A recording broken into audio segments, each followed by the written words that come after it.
Hello, welcome to my channel. I've seen quite a few posts on Reddit asking for some of the best setup tips um, for the Legion Go 2. So I've now received my device. I've been playing with it for a couple of weeks, and I thought I would do this video with some of the stuff that I've done in order to get it kind of set up and working, and some of my favorite preferences. We'll be covering things from like the updates that we need to do, to the screen calibration, and towards the end as well, I've set it up with my AMD eGPU. So I'll be showing you the steps in order for me to get that working. This is all done on Windows. This will be quite a long video, so feel free to skip ahead in the chapters, but let's get going. Okay, so the first thing we want to be doing is setting the BIOS to the correct amount. So by default, for some reason, Lenovo have decided to clip out these consoles with it set to 2 GB. That will really affect performance. So this is a must do as soon as you get your console, pretty much. So what we're going to do is hold the power button at the top and the up volume at the same time. You can let go of the power button, keep on hold of the up volume button, and that should load into this BIOS screen, and then you can click here for BIOS setup. Down the bottom it says more settings, and then you can go, I think it's this one here, display settings. Now by default you'll have this set to 2. What we want to do is change it. So because I use an eGPU, I use 16. I find that's a good balance for me. So basically what that does, it dedicates 16 gigabytes to your VRAM and then 16 gigabytes to the system memory. Some people prefer 8. I think if you've got the option, 12 is quite a sweet spot. Everyone has these options to kind of this linear. Some people only have 8 gigabytes or 16 gigabytes, but yeah, a lot of people are saying it's 12 and that works for them. It's kind of just personal preference, but I would definitely choose kind of around the upper end around here. Like I said, I choose 16 and I find that that's been a good balance for me. And then what you can do is click exit saving changes, and then your console will boot like normal into Windows.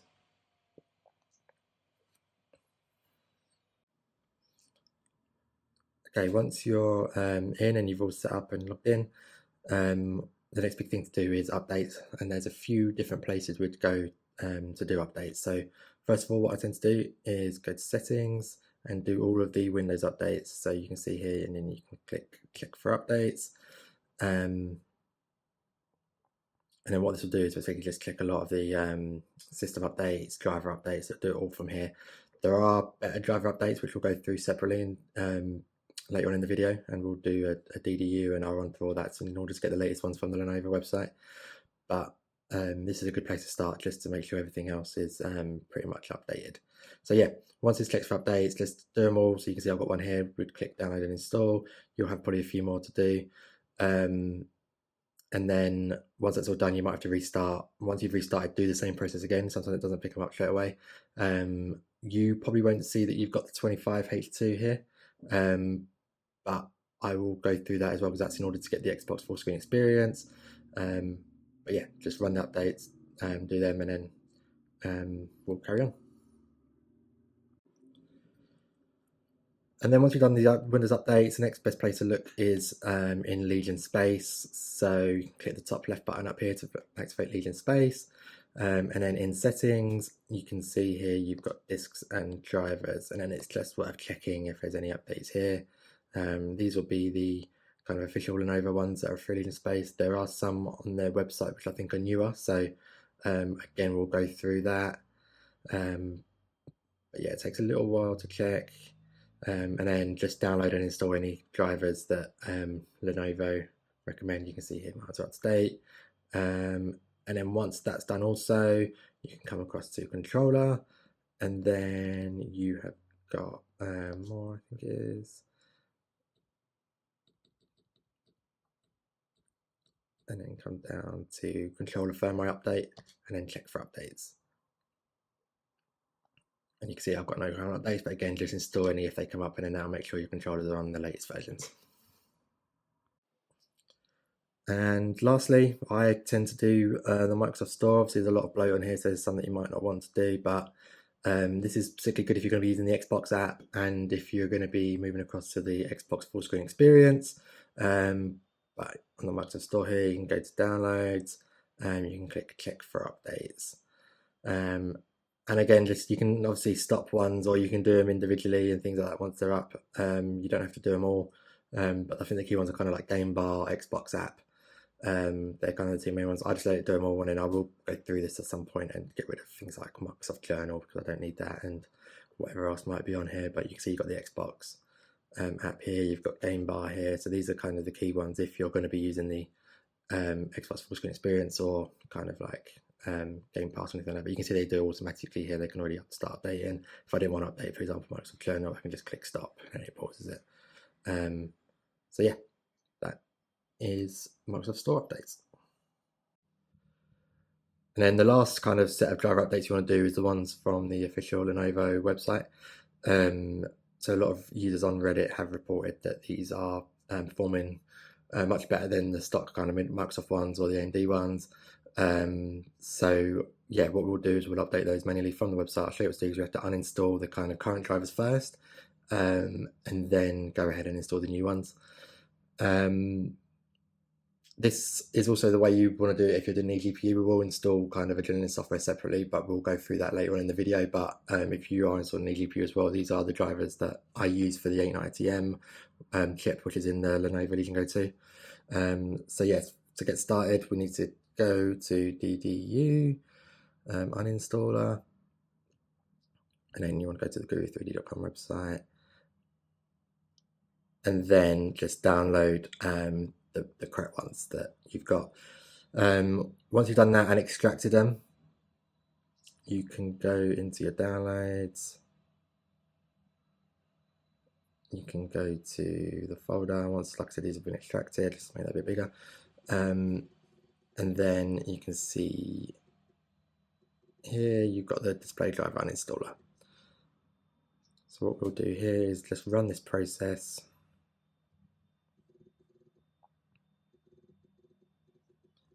I won't do an update, but it's probably best to use the latest version if you've got it.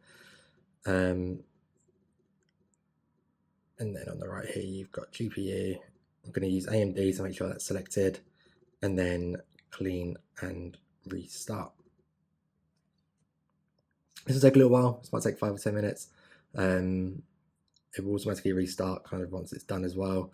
And then once it's done, this will basically wipe out all of the current AMD drivers that you've got. Next up, we want to install the latest drivers from the Lenovo website. So I will leave a link in the description for this page, and then we can see here's the AMD VGA driver, and then just click download here, and then that will download to your downloads folder. Once that's downloaded, come back to downloads, we want to run that file. So that is this one here.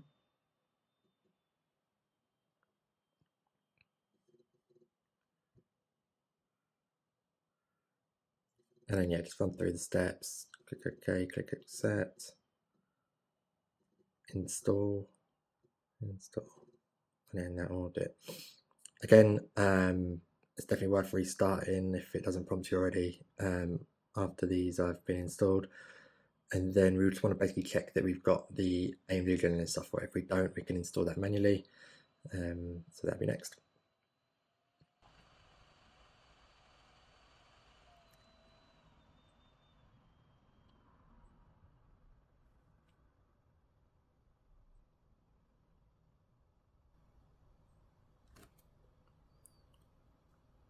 Okay, so now it's successfully installed, and then what we want to do is go ahead and restart.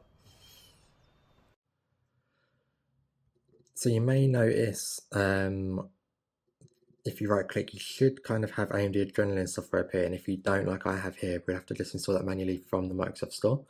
To do that, I'll leave again the link in the description, but you come to this page up here, you can click View Install.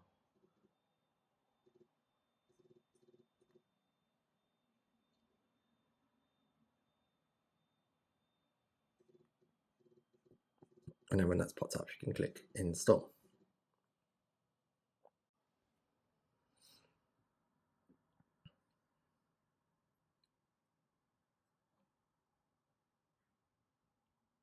So yeah, in case you're new to a handheld or PC in general, AMD Radeon software just allows you to control things like frame generation. They've got their own version with upscaling as well, certain things like anti-lag. So there's a few different options in here that you can do from kind of like a driver level. So it's a really useful tool, and it's definitely kind of needed to be installed. And this will show you the latest drivers you're on, etc. So yeah, definitely worth it.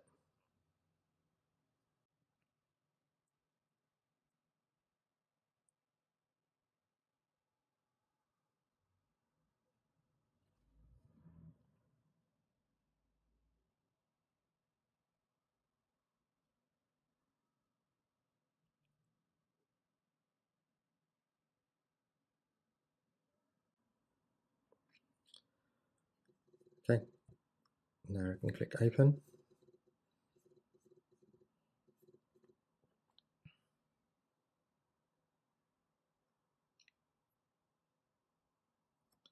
And then you can skip this. And you can see now we've got it installed. You can see the driver versions, the latest ones from the 4th of September 2025 in my case, 25.10.28.02. And then yeah, in here is a very quick overview, but in here is basically where you can look at things like super resolution, there's fluid motion frames with frame generation, anti-lag, Radeon chill, image sharpening, etc. So there's plenty of videos again on YouTube on this. And how to kind of get the best kind of settings for what you're gaming on. You can do it per game profiles as well. It doesn't have to be kind of system wide, so that's quite nice. So yeah. The Legion Go 2 comes with a brilliant OLED 8.8-inch display, but it also has HDR. And HDR does need a little bit of calibration in order to get it kind of like the perfect colors. This is a little bit of personal preference. And we'll run through why, but I'll show you kind of what I've done in a shout out to Reddit user Leeson865, who's done a really kind of extensive guide on this. And what he's kind of discovered is if you kind of set your brightness to around say 43, so effectively with HDR on, so we'll go to settings and HDR. So from my understanding, the brightness slider here more kind of increases the white point. So what that kind of means is that there's kind of like a sweet spot for HDR, which is around the early 40s kind of mark for most people. And we'll calibrate this, so we'll find out exactly what it is for your kind of like your machine. And then the kind of issue with doing it this way is if you to then increase to 100%, if you're someone that plays on 100% brightness quite a lot of kind of like the white details, things like in the sky, or if there's kind of like going from a dark room into a light room in like Battlefield, for example, will result in kind of like lost detail. And then likewise, obviously, if you put it down to kind of like towards 0, is that you'll then lose out on a lot of the kind of like darker features, and the colors won't pop as much. So the kind of sweet spot is around the 40 to 50%. So the things we actually want to do first is, and it may be already done on mine, but we'll go to the AMD Adrenaline software, we'll go to settings, and then in display, what you might see here is VARI so bright, and you may have like a slider. What you want to do is put it onto best performance. Under brightness, you want to make sure that change brightness automatically is off, and also change brightness based on content is off, so you don't want Windows to do any of this. And then within HDR, I like having auto HDR on, so that means if games don't natively support HDR, it kind of bumps it up already. And then we'll deal with this slider in a minute. That's kind of personal preference. I find that the kind of lighter is the better, or the earlier. But what we'll do is now go to color profile to then calibrate our display. So kind of towards the bottom here, you've got calibrate display here. And then this will be a Windows Store kind of install, which if you haven't got it already, and then you can click get started. So first of all, the dark will go down to 0 anyway, because obviously it's an OLED screen. And then for this brightness slider, you effectively want to put it to around the 1000 mark, I find, and then adjust your brightness so that it just disappears. So you can see here for me, it's probably around the 46 mark. So then this is kind of what you want on the right here. So what I would, just to give you an example, if you used to put the brightness all the way up, that point now would not be at 1000 anymore. It would be more, towards, well, pretty much nothing basically, because your brightness is at the highest white point. So you could even do it 1100 to be fair, because I think that's what the screen goes to. So yeah, basically just look for that point. So you can see it is actually probably bang on the 43 mark for me. And then it should be the same again here. This should go to kind of 1100, and then you'll see it disappear kind of at the same point really. This one here is personal preference for how much you want the colors to kind of pop. This is potentially oversaturated for some people. This might be better. I prefer kind of the oversaturation, even if it isn't, not entirely accurate, but that's how I prefer my games. So yeah, just click next, and then you can rename it if you wanted to, and then just click finished. And that's now done. So kind of like what I said before though, is doing it this way means that if you do put it, say like 100%, you will lose some of the white detail. So it just kind of depends what gaming environment you game in mostly. But yeah, I found that HDR looks really good with this setting. So shout out to Leeson, sorry, was it Leeson865 on Reddit for providing this guide. Now, as an alternative to doing it this way, Rebu93 on Reddit has provided actually some color profiles which you can download and just add manually. So to do that, I'll drop the link in the description. You can download them to your downloads folder and then just add as a HDR profile. And he's provided 4 or 5 different versions. I found that Perfect Colors was my favorite in terms of these, but obviously you can just test them all. But you can click open, and then what you can see here is that that's now, you click set. So you can see that's drastically kind of changed my colors, say at 43. It now goes much darker, and then obviously at 100%, that's it. But it's just kind of personal preference, whatever you prefer. I'll show you the kind of desktop, so it kind of pops quite well at 100. This is at the previous kind of 43, so you can see it's a lot darker now. I prefer the kind of calibrated profile personally. So that's what I've been using. And since actually filming this, I found that enabling the OLED power optimization toggle in AMD Adrenaline has resulted in a much better picture for me personally, with much richer color and details. Admittedly, I don't know too much about what this setting does under the hood and everything that it entails. And looking online, it's quite kind of scarce. I've not been able to find out too much about what this actually does. So if anyone knows, please do let me know in the comments. I'd be quite keen to know more. But it's definitely worth something testing on your device, and if you prefer the picture or not with it on or off.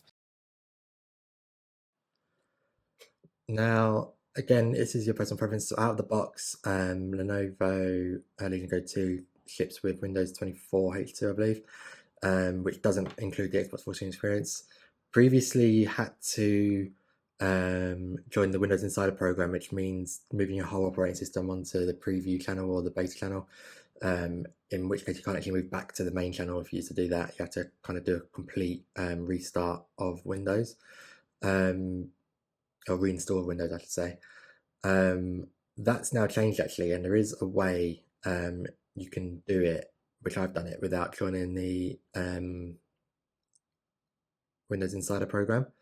So I will run through the basic steps of this, but I might go into more in-depth video separately, because it's a little bit of a process and it might not be for everyone, and I've already got it installed, so I can't show you kind of the exact steps I did, but I will leave a link for Reddit and the website I used, which kind of provided the step-by-step instructions. But it effectively means forcing kind of Windows to use 25H2 and then using the Vive tool after that to display basically the Xbox full screen experience in your settings. Once that's all done in settings, in gaming, you can see I've got the option for full screen experience. I will leave the link in the descriptions for these, and like I said, I will do another video if that would be helpful in terms of how to get this. At the moment, you can only select Xbox. What I've done, and I will restart. Let's forget the update for the minute. I've actually used one launcher, program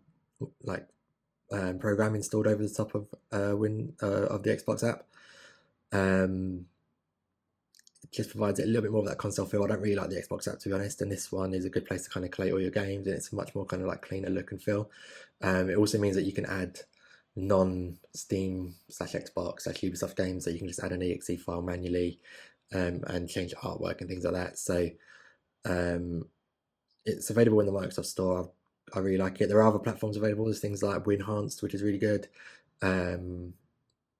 So yeah, it's not the only one. I think you can even use things like Steam Big Picture if you wanted that. Just all you basically do is just make it so it appears on restart. Xbox will always be running in the background of Xbox Full Screen Experience, which is a little bit annoying. But at the moment, there's nothing you can do about that, I think, until it kind of has a bit more development. But you can see there the Xbox logo kind of initially flashed up, which is here. So this is the Xbox app. But then you can see it automatically loads up the one game launcher, and then here's everything I've kind of got installed. So I just find this a much more kind of intuitive, much more user-friendly kind of experience. And you can see here I've got Football Life 26 installed, which I've added manually. So and then if I wanted to, I can go in and like change the artwork and things like that. So yeah, that's my setup at the moment. Which I'm really enjoying. Coming from like I'm a Steam OS user predominantly on the previous Legion Go 1. I really like this setup now with the ability to kind of change between windows quite easily. You've got things like Game Bar now with the widgets up here. This is all, I think, really nice. I think it's a really good step forward for Microsoft. It's still not quite the full package yet, but yeah, you can see there's like plenty of widgets. This is the one I've got, which is the one game launcher. You can keep it as a widget as well if you wanted to. So if there's only a few apps that you want to kind of access every now and then, you can do that from here rather than having it kind of display full screen. I think I've opened Football Life here. So let's close that. But yeah, like I said, this is kind of just a good demonstration of how quick it is to kind of open and close kind of programs really nicely and switch between them. Yeah, so I've actually created a few shortcuts for these buttons that you may notice, which is how I'm getting to things so quickly. I'll show you that now because that's done through Legion Space. So I should be able to open Legion Space, I think, in Xbox Full Screen Experience. So I'll just press the top left button here for that. I've not changed the left and right button, so the right button will still open things here in terms of handling like TDP performance. I've got it set to performance at the moment rather than balanced or anything. And you can still do things like control vibration and like your lighting effects and everything from here. So I really like this right panel menu. I don't use Legion Space for anything other than just updating settings and things. I don't really like the library and how kind of slow and clunky it is. But what I have done is done some button mapping, and I'll show you my setup here, which for me has worked really well. So you can see that everything kind of at the top here is kept as default. So you've got your menu left, menu right, you've got your start and select here as well. What I've decided to do, and this is again personal preference, I've got Windows plus G as the top kind of bottom left button here. That goes to Game Bar. And this is really snappy, to be honest with you as well. So I really like kind of Game Bar from cleaning things like brightness. Sometimes I will go here, or sounds and things like that, and brightness here, and do that automatically. I've got Windows plus tab button at the bottom left, so that is how it goes to this screen here, and you can close windows, you can switch between windows really easily, and tabs I should say. Again, really helpful, really useful. And then on the back view, I've just set this left button at the top here on the left kind of controller to Windows, L, Alt and B. So what that does is it switches between HDR. So if I was to go to say, so if I know there's a game that maybe doesn't play well with auto HDR or something like that, what I can do is just press this back button. It's taking me to the desktop, but that's fine.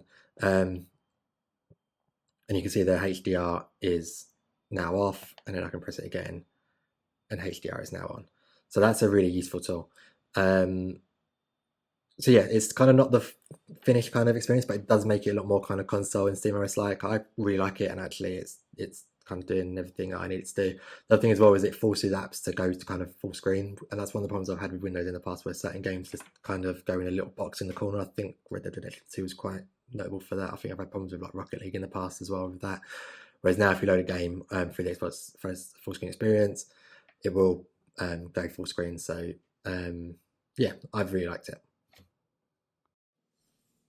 Okay, and then the last thing I wanted to show you is how I've set up my eGPU to work on my Lenovo Legion Go 2. So I have an AMD 7800 XT.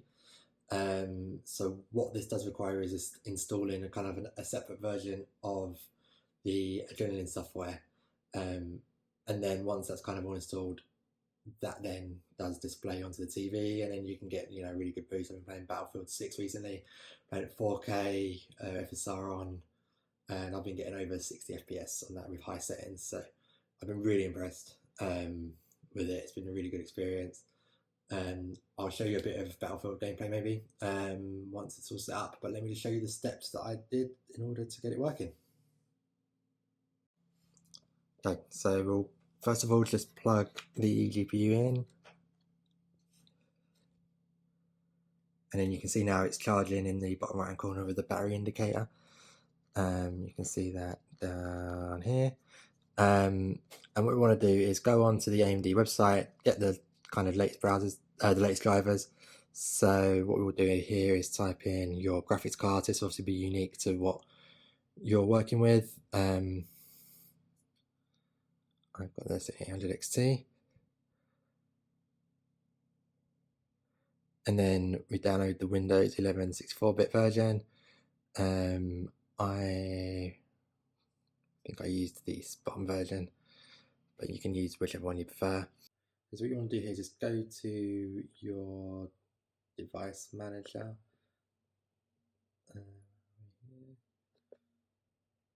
And then you can see here you've got your A90M graphics and you've got your Microsoft Basic Display Adapter.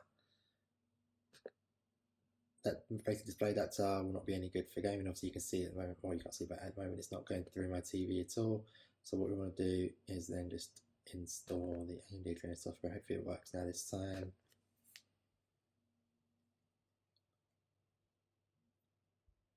And what it should do is detect that Windows display adapter and then update to the 7800 XT drivers for me, or whatever ones you selected before. And there we are. And then we just click accept and express install.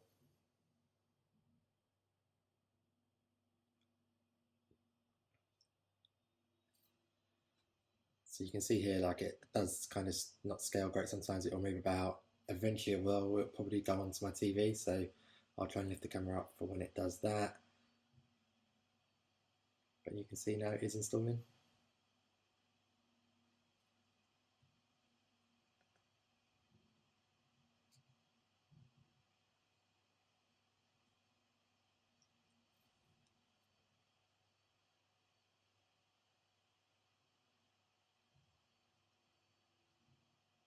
It has now gone on to my TV.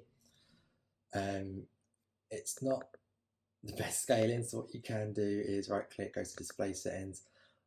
Obviously in here anyway, you want to make sure that it's set to show only on 2. I've done all this in the past, so I've got it already set up. You can do HDR calibration and everything again, which is the steps we went through earlier. You want to make sure if your TV supports it, you've obviously got the 4K resolution and 120 Hz. And I've got obviously VRR as well on this display. You can set all that up as you would normally. But what we will do quickly here is just decrease the scale slightly, just so that we'll be able to see that it is actually done. I keep both of these ticked, that's all good. Click close. So what that's done once this loads up, let's put this back to 300%.